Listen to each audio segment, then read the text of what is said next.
Gente, voltando aqui então, o preâmbulo da nossa Constituição Federal, que ele é garantista, né? Então ele é baseado nessa contrato social de Rousseau, que nós, o povo, através dos nossos representantes, nós fizemos então uma Constituição que garante a todo brasileiro a sua liberdade. Então o processo penal ele é obrigado a respeitar. Gente, um detalhe, o nosso Código de Processo Penal ele é de 1941. De 1941 para cá, como que, quando esse código foi elaborado, como que era a nossa Constituição da época?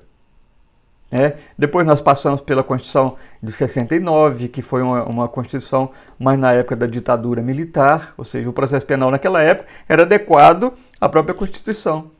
Então eu falo que hoje o nosso processo penal daquela época, de 1941, ele deve respeitar hoje o momento constitucional que nós vivemos. Deve respeitar as garantias da nossa sociedade. Então é por isso que a gente está fazendo esse preâmbulo aqui no processo penal, para a gente entender a aplicabilidade dele hoje dentro do nosso contexto constitucional, dentro desse contexto garantista da própria Constituição Federal, né? Então, eficiência e garantismo é a necessidade hoje da observância da nossa própria Constituição, e eu mostrei aqui para vocês o próprio preâmbulo que fala sobre isso, que esse preâmbulo da Constituição Federal, gente, não vamos deixar rasgar isso não, eu fico assim preocupado com a nossa sociedade no momento. São conquistas muito importantes na nossa sociedade. Agora, se não está dando certo, não é a teoria, não é a forma que o direito foi elaborado. O nosso direito é do estado ideal, já falei para vocês. Agora, na realidade, quem foi nomeado para estar no poder, para poder dar essa garantia para o povo, nem sempre acontece. Agora, se não acontecer, gente, tem que mudar esse povo, e não a própria Constituição, não o próprio direito.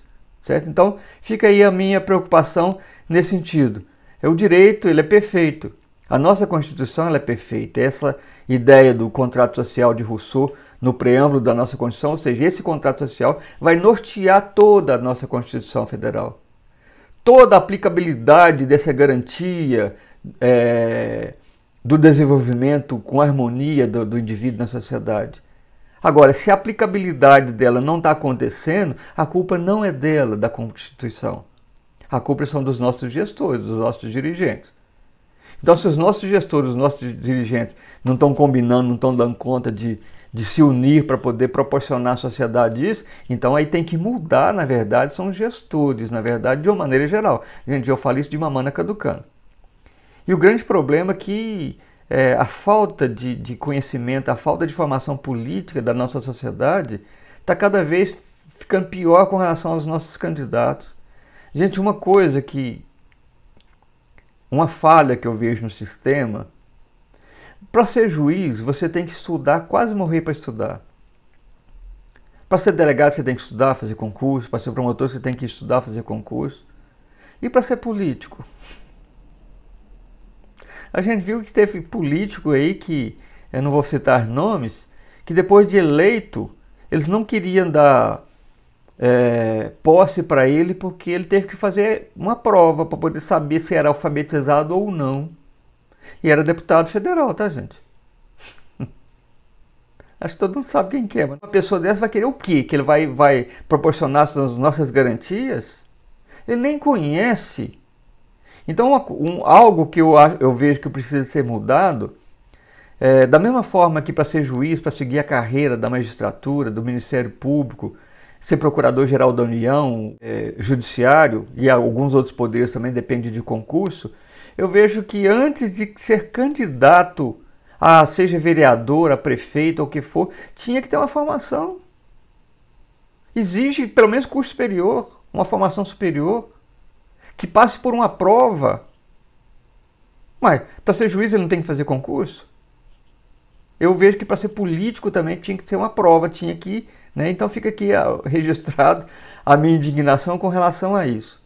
Então a culpa desses nossos gestores, dessas pessoas nomeadas, que para cuidar da nossa própria Constituição, da nossa própria garantia, quando ela não acontece, são essas falhas aí do mundo real. Então eu vejo sim que o político ele tinha que ter formação intelectual para que ele fosse político, sim.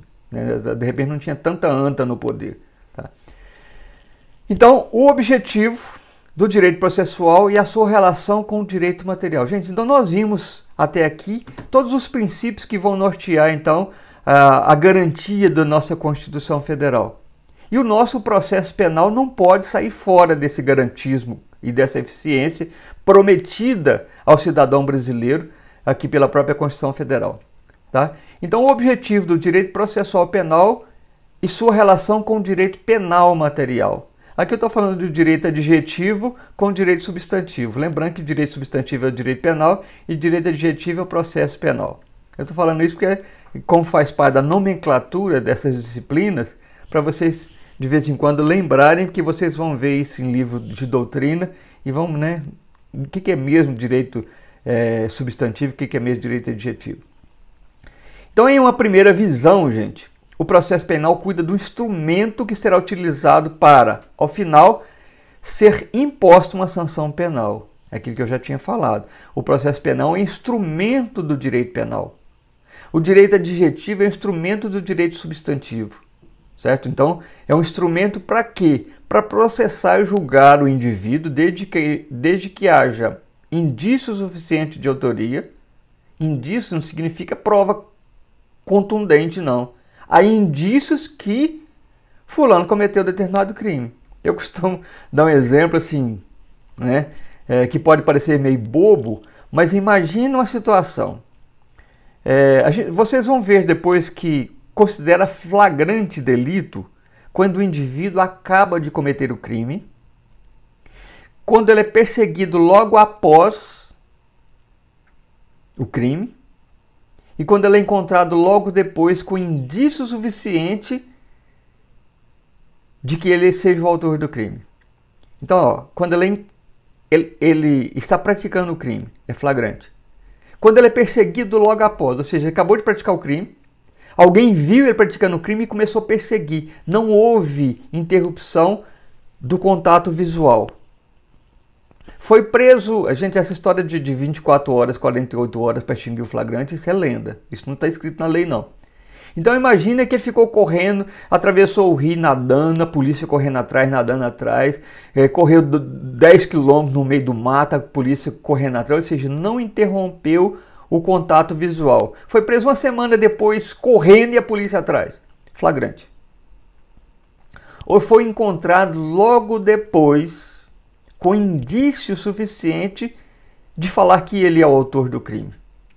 Imagina que, na hora do crime, as testemunhas oculares viu o autor do crime assim, só de características. Era um fulano, era uma pessoa baixinho, tarracado, parrudo, estava de camisa branca, camiseta, calça jeans, um boné vermelho na cabeça, só que ele ficou todo ensanguentado.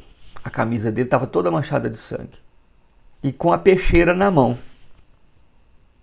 Aí a polícia fazendo busca no bar, na região, encontrou o Barnabé, que era açougueiro, que estava chegando da fazenda, tinha acabado de matar a vaquinha mimosa, que tinha comprado o Leozinho.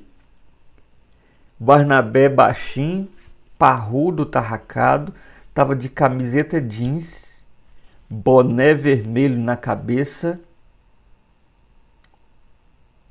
camiseta branca, toda ensanguentada, calça jeans. A polícia falou assim, é ele. Gente, percebe a confusão que vai dar para Barnabé? Então, quando eu falo aqui, ó, o processo penal, ele vem trazer essa aplicabilidade do direito material ao fato concreto. Então, há determinadas formas de apuração que vai dar trabalho para a pessoa, mas ela é verdadeira. Aqui, ó, em uma primeira visão, vou repetir, o processo penal cuida do instrumento que será utilizado para, ao final, ser imposta uma sanção penal ou absolvição, a depender da comprovação da culpa ou não do acusado. Então, o próprio Código de Processo Penal, algumas partes dele, quando eu vou falar sobre estado de flagrância, né, tem que ser de forma muito cautelosa. Esse flagrante que acontece de a pessoa ser encontrada logo depois com instrumentos e com indícios, características de ser ele o autor do crime, coitado do Barnabé até provar que ele é açougueiro, né, pode dar trabalho. Às vezes na cidade pequena não tanto, mas na cidade grande vai dar trabalho sim. Tá? Em uma segunda visão, o direito processual penal é instrumental ao direito penal material. Consiste na aplicação do direito material, ou seja, exatamente ele vai possibilitar a aplicação do próprio direito material, o próprio direito penal. Certo, gente? Então aqui há alguns objetivos a serem cumpridos pelo próprio processo penal. Então, nesse sentido, podemos dizer que o direito processual penal tem os seguintes objetivos: conciliar as garantias necessárias. Quais garantias? Todas aquelas que nós falamos lá em cima. A conservação da ordem na sociedade com as garantias reclamadas pela liberdade individual. Você está vendo que agora ficou mais fácil da gente entender isso aqui? Que a gente fez essa caminhada na própria Constituição, no nosso próprio ordenamento jurídico. Então, o primeiro objetivo do Código de Processo Penal é conciliar as garantias e também o equilíbrio social. O equilíbrio social sem invadir as garantias individual. Ele vai invadir em determinado momento, não vai ter forma, não vai ter como. Aí, indícios suficientes de autoria, foi preso em flagrante. E um detalhe, às vezes essa pessoa continuar na sociedade é um perigo para a sociedade, ele tem que ser segregado até a justiça ver o que vai fazer com ele. Nós vimos aí que existem algumas medidas cautelares até no próprio processo civil, né? Que as medidas protetivas de urgência, essas medidas só podem ser aplicadas tanto no processo penal como no processo civil. Professor, mas como? A pessoa entra com a separação, por exemplo, judicial, um divórcio. Um dos cônjuges não aceita e começa a ameaçar o outro. O advogado entra com a medida protetiva de urgência lá no processo. O outro que está ameaçando, ele vai ser obrigado a obedecer uma ordem judicial de ficar 1000 metros no mínimo distante da outra. Isso pode acontecer também no processo penal, da mesma forma. Certo? Então, o princípio, né, o processo penal tem como princípio conciliar as garantias necessárias à conservação da ordem da sociedade com as garantias reclamadas pela liberdade individual. Ou seja, esse equilíbrio, por isso que fala garantia e eficiência. Dar ao acusado meios de investigar e de convencer. Dar ao acusado meios de investigar e de convencer e dar à defesa os meios de se justificar. Certo? Então, isso aqui é a forma probatória. Eu vou buscar meios, seja perícia, seja testemunha, seja documento, né? Seja gravações, áudios, né? Para poder provar e justificar a minha ação. Falo, não foi crime. Eu fui agredido primeiro, eu agi em legítima defesa, que é um excludente de antijuridicidade ou de criminalidade. Certo? Assegurar ao ofendido segurança e reparação. E proteger o ofensor das paixões do ofendido. Olha aqui, gente, ó. Presta atenção nessa aqui. Assegurar ao ofendido, a vítima, segurança e reparação. Reparação também, nós falamos dos efeitos secundários da sentença penal condenatória. Houve prejuízo a alguém? Houve. Então a reparação ela pode vir de forma natural na sentença penal condenatória, ressarcimento dos danos provocados pelo crime. Certo? E proteger o ofensor, a pessoa que cometeu o crime, das paixões do ofendido. Por quê, gente? Tem muitas pessoas que ainda pensam em praticar a justiça com as próprias mãos. É a lei de Italião, olho por olho, dente por dente. Bateu no meu carro, eu vou destruir o carro dele. Atropelou e provocou lesão corporal no meu filho, eu vou fazer isso no filho dele. Ou seja, proteger o ofensor das vinganças do ofendido. Gente, alguns crimes aí que a gente tem visto,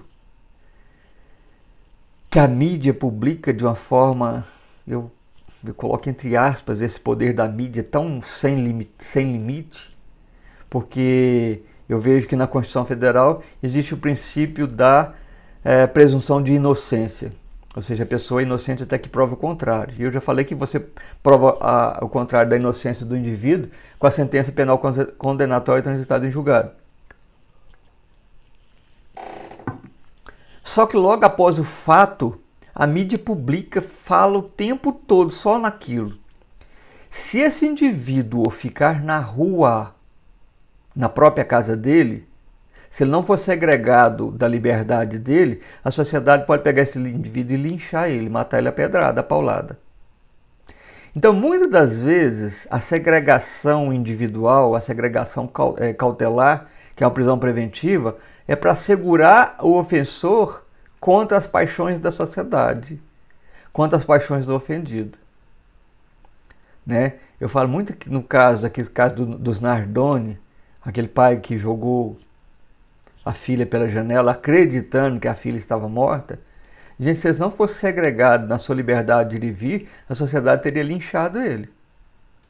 A sorte desse povo que a sociedade esquece. Entre aspas. Né? Tá aí o mesmo caso aí desse vereador do Rio de Janeiro, suspeito de ter matado o enteado. Né? Eu estou falando aqui porque o caso é público e a mídia publicou. Se essa pessoa não for segregada na sua liberdade de ir e vir com uma prisão cautelar, que é uma prisão preventiva, ele pode ser morto pela sociedade. Então fala aqui que um dos princípios do processo penal é assegurar ao ofendido a segurança de reparação. Certo? Embora que tenha muitos ofendidos, a pessoa vítima no crime de homicídio, né, vai reparar socialmente, falando assim, porque a vida não vai se retornar. Mas proteger também.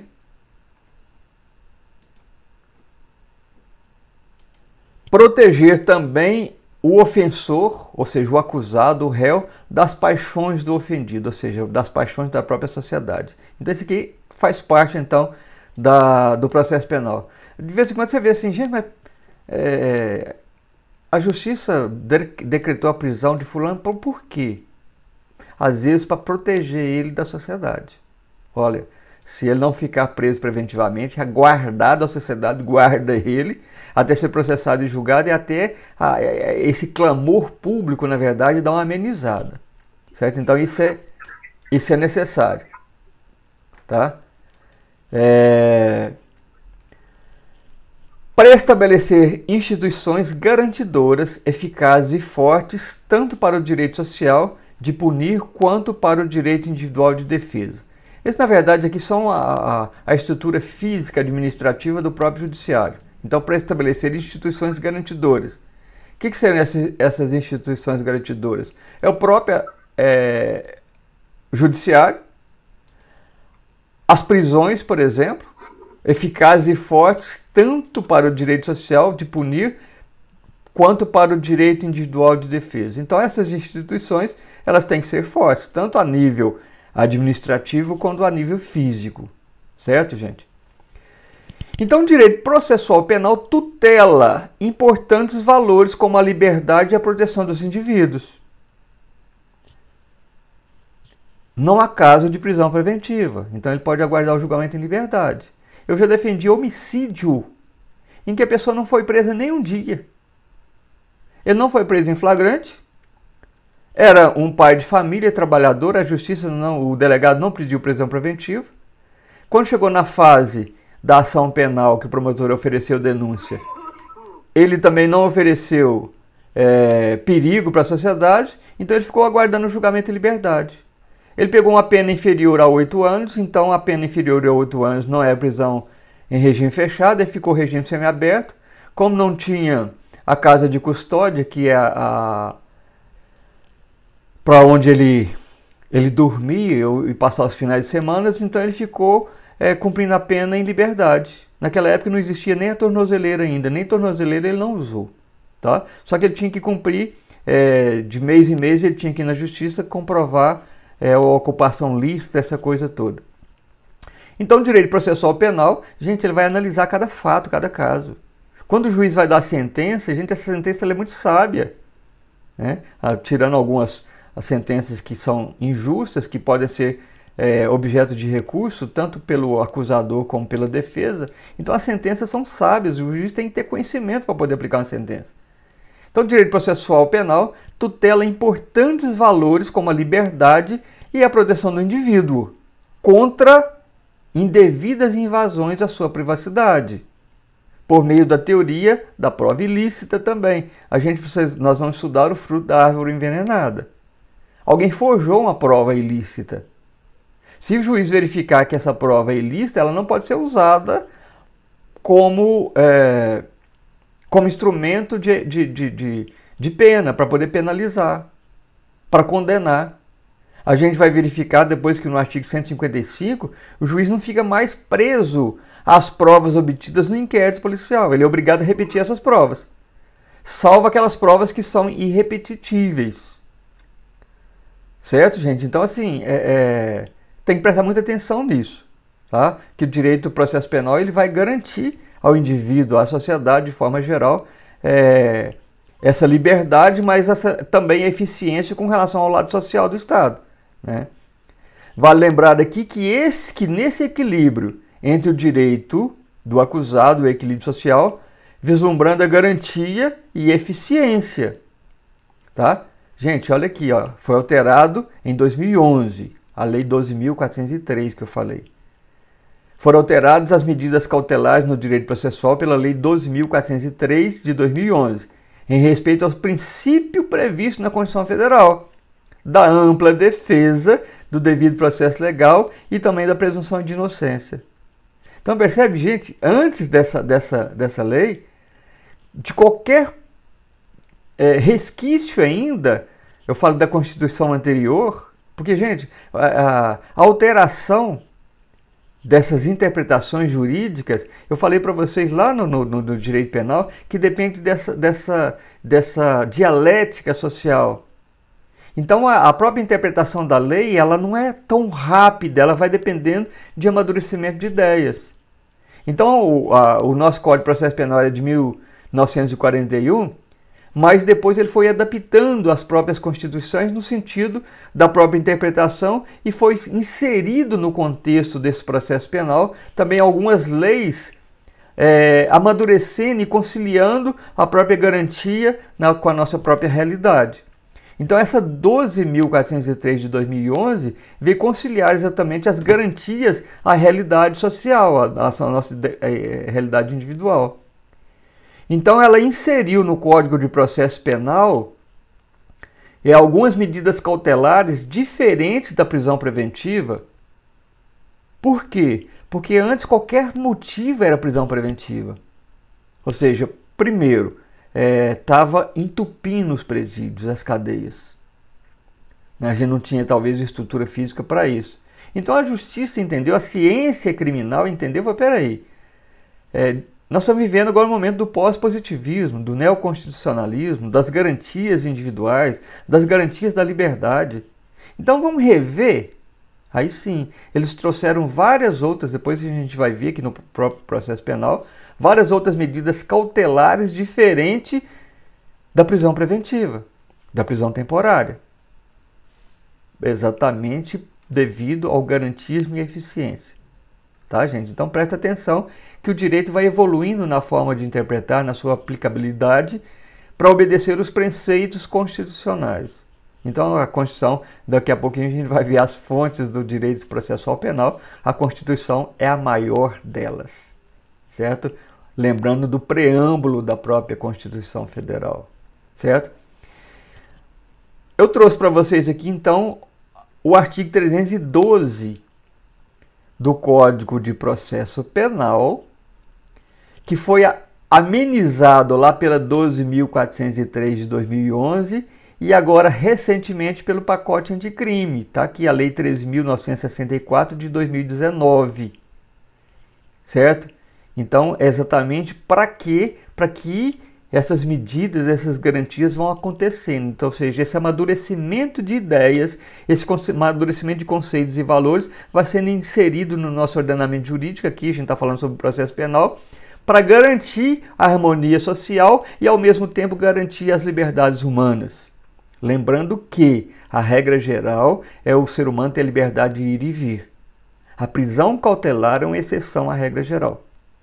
Então, o que o direito está fazendo é de rever essa exceção à regra geral, que é a liberdade de ir e vir. Então, somente o último caso, antes da sentença penal condenatória, transitar em julgado, que vai ser é proposta algumas medidas cautelares como a prisão preventiva ou outras diferentes da prisão preventiva.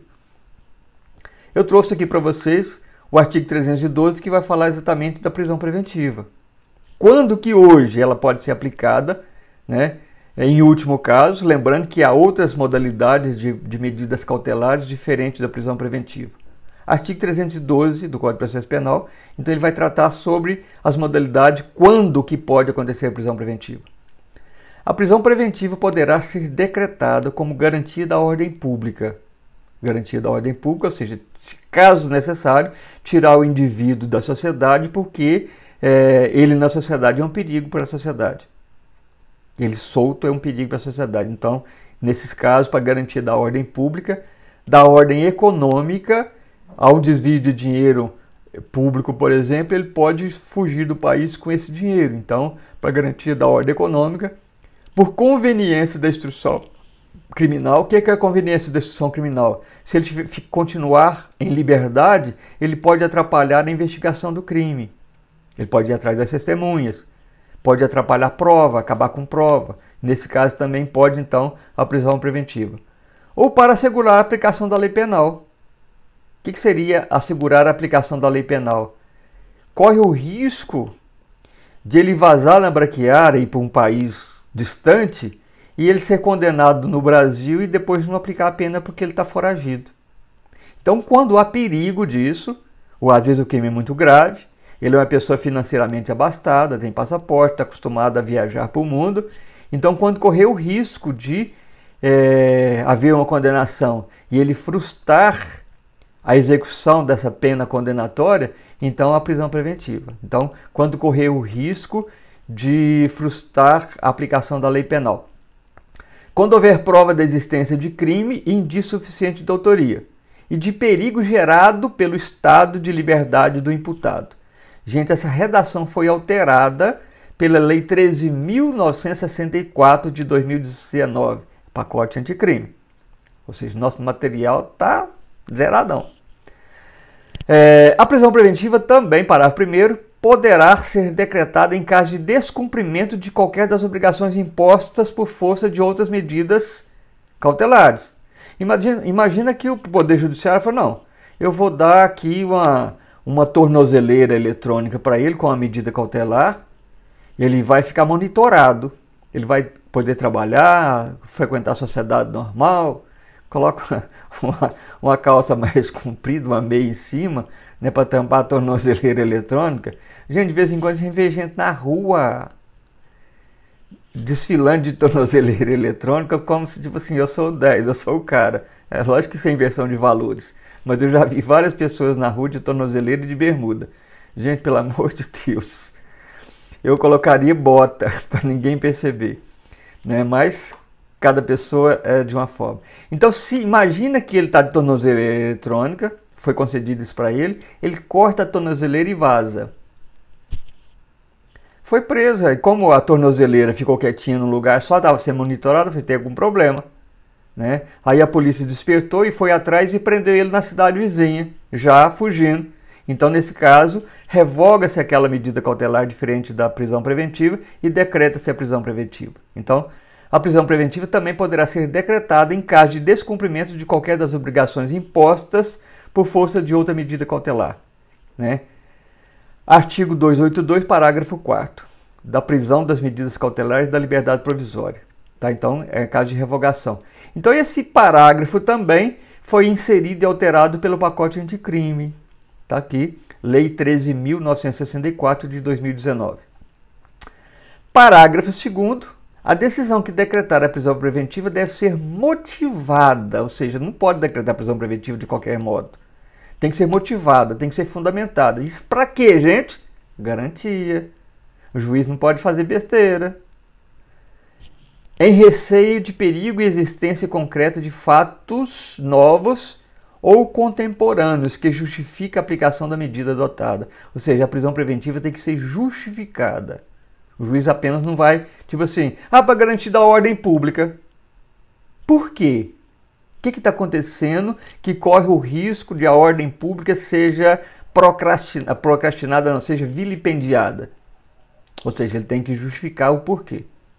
certo? Não é simplesmente hoje só para garantir a ordem pública. Então, depois, posteriormente, uma forma do advogado de defesa requerer a revogação da prisão preventiva.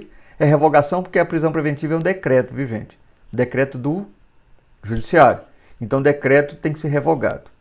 Então, essa revogação da prisão preventiva é provar judicialmente, depois num processo apenso ao processo principal, que é o pedido da revogação da prisão preventiva, que não há mais motivo, que aqueles motivos terminaram. Então, motivo pelo qual requer a revogação da prisão preventiva e que seu cliente seja posto em liberdade de imediato, certo? Caso o juiz entender que não, aí é caso de entrar com habeas corpus, então, no tribunal contra a decisão arbitrária do juiz, certo? O termo é isso, você vai usar que a prisão arbitrária, então, merece o habeas corpus para quê? Para garantir a liberdade de ir e vir. O que significa o termo habeas corpus? Libertar o corpo. Tá? Você viu, gente, que o nosso processo penal contextualizado com o próprio direito constitucional? Porque há alguns procedimentos do direito constitucional, habeas corpus, mandado de segurança, são remédios constitucionais. Maria Laura sabe disso, que a prova da OAB delas foi sobre exatamente isso. E foi uma peça difícil, que eu me lembro na época. Uma medida constitucional com relação à própria liberdade de ir e vir. Aqui que não está no processo penal, que tiver, tipo assim, você correu atrás do processo penal e mesmo assim o juiz entendeu que não, e você vai usar uma medida constitucional, que é o habeas corpus, para colocar o seu cliente em liberdade, ou seja, para garantir a liberdade dele, que é a regra geral. O artigo 319 vai falar aqui quais são essas medidas cautelares diferentes da prisão preventiva. Então eu trouxe para vocês. Então a prisão preventiva decreta-se baseado nos dispostos do artigo 312 do Código de Processo Penal. Mas o artigo 319 vai falar das medidas cautelares diferentes da prisão preventiva, diversas da prisão. Primeiro delas, comparecimento periódico em juízo. Ele vai ter lá de 15 em 15 dias, toda semana, de mês em mês, comprovar que ele está trabalhando uma obrigação lícita, no prazo e nas condições fixadas pelo juiz para informar e justificar atividades. Então isso aqui é uma medida cautelar diversa da prisão preventiva. O juiz entendeu? Não. A pessoa, o crime não justifica, não está perigo para a sociedade. Então, só com medida cautelar para que não haja perigo depois dessa pessoa mudar de endereço, alguma coisa, vir aqui de mês em mês aqui, justificar as suas atividades, a sua residência, já é uma medida cautelar razoável. Segundo, proibição de acesso ou frequência a determinados lugares, quando, por circunstâncias relacionadas ao fato, deva o indiciado ou acusado permanecer distante desses locais para evitar risco de novas infrações, que seria uma medida cautelatória, aquelas medidas protetivas de urgência. Você não pode chegar perto mais da casa da sua ex-esposa, você não pode chegar mais perto dos seus filhos, ou seja, proibição de acesso e frequência a determinados lugares. Você não pode continuar frequentando as noitadas, você é obrigado a recolher às 22 horas. São imposições cautelares, diferente da prisão preventiva, certo? 3. Proibição de manter contato com a pessoa determinada quando, por circunstâncias relacionadas ao fato, deva o indiciado ou acusado dela permanecer distante. Também, medida protetiva de urgência, certo? 4. Proibição de ausentar-se da comarca quando a permanência seja conveniente ou necessária para a investigação da instrução. Gente, geralmente quando a pessoa está respondendo algum processo criminal, ele não pode ausentar da comarca sem autorização do juiz, não. Se tiver uma medida cautelar determinada, certo? Então o juiz fala, olha, eu não vou deferir o decreto de prisão preventiva, mas você tem que vir aqui no fórum de mês em mês e você está proibido de frequentar a vida noturna, você vai ter que se recolher às 22 horas e você está proibido também de sair da comarca. Aceita essas condições? Aceito, assinou aqui, então essas medidas são impostas. Se você sair da comarca sem autorização do juiz, revoga-se essa medida cautelar, diferente da prisão, e decreta-se a prisão. Certo? Então, quando você que é advogado de defesa, entender, fizer com a medida dessa para o seu cliente, você tem que explicar para ele, olha, você tem que obedecer. Gente, o não cumprimento de uma medida cautelar dificulta muito depois a revogação da prisão preventiva. Então, recolhimento domiciliar no período noturno e nos dias de folga, quando o investigado ou acusado tem residência e trabalho fixo. É aquilo que eu falei. Você tem que recolher às 22 horas ou às 18 horas. Se você não trabalha à noite, quem trabalha à noite tem que recolher às 22 horas, ou seja, vai depender do trabalho. Ou às 18 horas, se ele trabalha só durante o dia. E não pode sair de casa também em finais de semana. Então isso aqui faz parte também desse recolhimento domiciliar. 6. Suspensão do exercício de função pública ou de atividade de natureza econômica ou financeira, quando houver justo receio de sua utilização para a prática de infrações penais. Gente, se ele for servidor público, o juiz pode suspender ele de suas atividades. Agora um detalhe isso aqui, tá, gente? Se ele continuar como servidor público, ele pode usar esse cargo para prática, para continuidade de fato, ou então para, de certa forma, atrapalhar a investigação processual. Só que nessa suspensão, por causa do princípio da presunção de inocência, eu entendo que essa suspensão tem que ser remunerada. Ele vai ficar afastado das suas atividades, mas tem que ser remunerado. E se ele for inocente lá no final, ficar 6 meses sem receber? Loucura, né? Então eu entendo que essa suspensão aqui, ligado com o direito administrativo, certo? Tem que ser remunerada. Mas cada caso é um caso. Internação provisória do acusado em hipóteses de crimes praticados com violência ou grave ameaça, quando os peritos concluírem ser inimputável ou semi-responsável. Artigo 26 do Código Penal. E houver risco de reiteração. Imagina que a pessoa cometeu um fato descrito na lei como crime, mas ele é inimputável. Professor, se ele é inimputável, inimputável significa que ele não tinha capacidade de entendimento do fato delituoso e nem de se portar de acordo com esse entendimento. Ele vai ser condenado no final? Não. Mas então não estou entendendo nada, professor.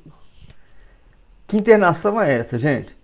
Se a pessoa for inimputável, ele não vai ser condenado, mas o juiz pode aplicar medida de segurança nele.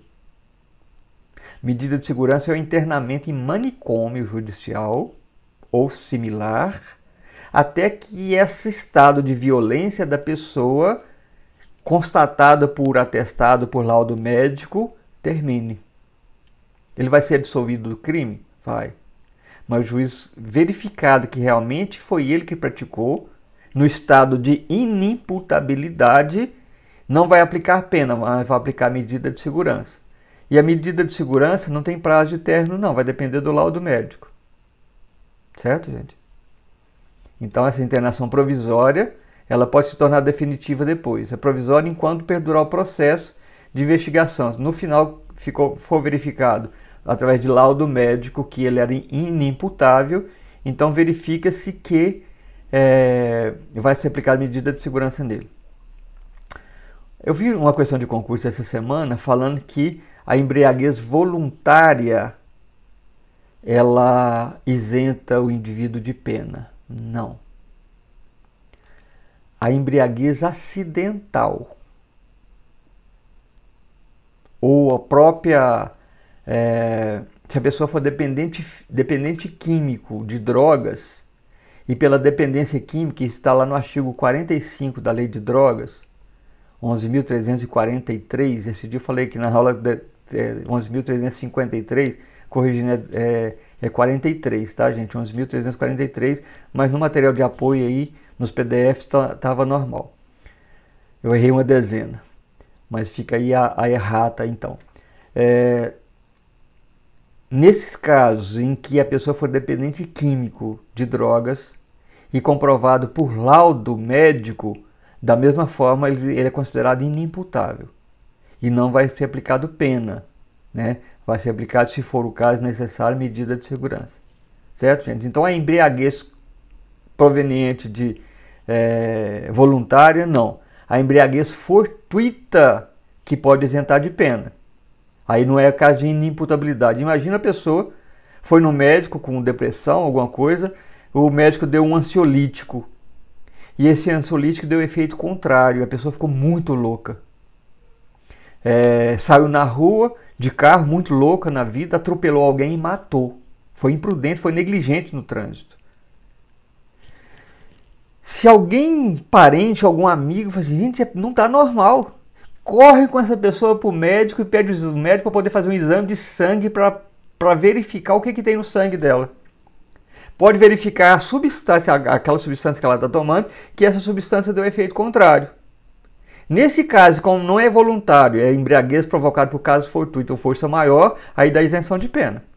A gente vai ver isso no artigo 28, se eu não me engano, do Código Penal, certo? Mas a embriaguez voluntária não, tem que ser aquela provocada por caso fortuito ou força maior.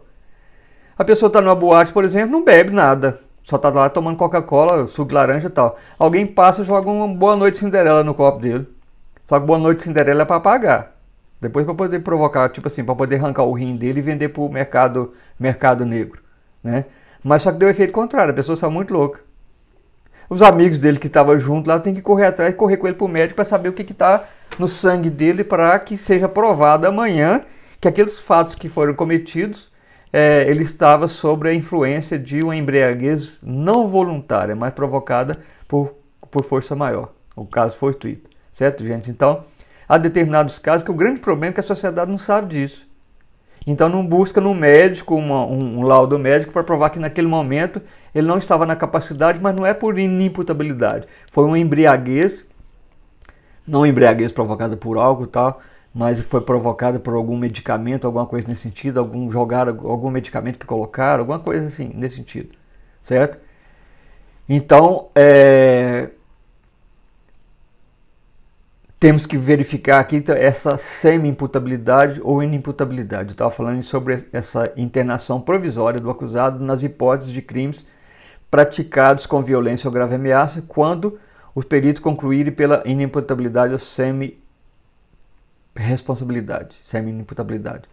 E depois a fiança nas infrações que admitem para assegurar o comparecimento a atos do processo. Gente, a fiança hoje ela é pesada. Você vai ficar em liberdade, mas você vai pagar uma fiança pesada. Por quê? Qual que é o objetivo? Se você descumprir, você perde a fiança. Então a pessoa, para poder não doer no bolso, ele não vai descumprir aquelas medidas cautelares, certo? Então seria aplicada a fiança hoje, e a fiança ela pode ser aplicada tanto pelo delegado dos crimes até 4 anos, depois a gente vai ver isso, e acima desses crimes apenados com 4 anos, aí a fiança só no Poder Judiciário, tá? Monitoramento eletrônico também é uma forma de medida cautelar. Monitoramento eletrônico são as tornozeleiras. Ah, professor, eu achava que tornozeleira é só no caso de cumprimento de pena. Não, medida cautelar antes do julgamento, para que não decrete a prisão preventiva dele. O parágrafo 4 fala que a fiança será aplicada de acordo com as disposições do capítulo 4º deste título, podendo ser cumulada com outras medidas cautelares. Ou seja, além da fiança, você vai ficar com monitoramento eletrônico também. Além da fiança, você vai ficar recolhido na sua casa à noite, após as 22 horas, e também em sábado, domingo e feriado.